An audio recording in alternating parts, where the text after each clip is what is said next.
Tupo kwenye hili zoezi la ukaguzi wa maduka au tunaita post harvest seed inspection kwenye maduka ya wauza pembejeo za kilimo.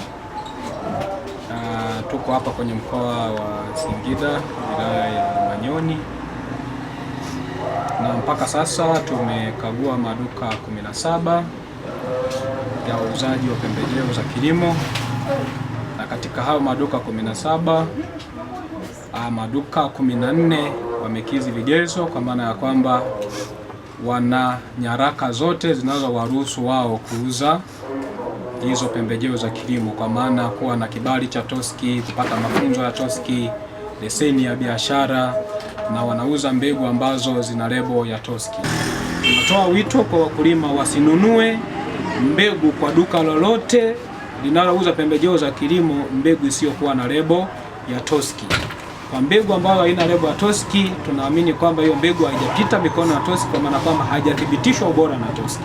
Sasa ili kumlinda mkulima ambaye ndiye anakwenda kutumia hizo mbegu, tunasisitiza tena wakulima waendelee kununua mbegu ambazo zina lebo ya TOSCI na wasinunue mbegu yoyote ambayo haina lebo ya TOSCI. Lakini pia nitoe wito kwa wauzaji wa pembejeo za kilimo, wasipokee mbegu zozote kutoka kwenye kampuni ambazo ni wakala wao wa kuwaletea hizo mbegu zisizokuwa na lebo ya TOSCI, kwa sababu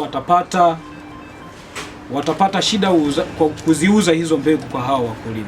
Kwa hiyo tunasisitiza tena hawa agro dealers au wauzaji wa pembejeo za kilimo, msipokee mbegu kutoka kwenye makampuni yoyote yanayoleta mbegu zisizokuwa na lebo ya TOSCI. Kwa hiyo tafadhali sana, mbegu mnazopokea kisha mnazikagua zote ziwe na lebo ya TOSCI. Jina naitwa Witness Joseph Kimumbi, ni mfanyabiashara wa duka la pembejeo wilaya ya Manyoni, mkoa wa Singida. Mimi wito wangu kwa wafanyabiashara wenzangu ni kwamba tujitahidi sana kuyafuata yale tunayofundishwa kwenye mafunzo mbalimbali yanayotolewa na TOSCI.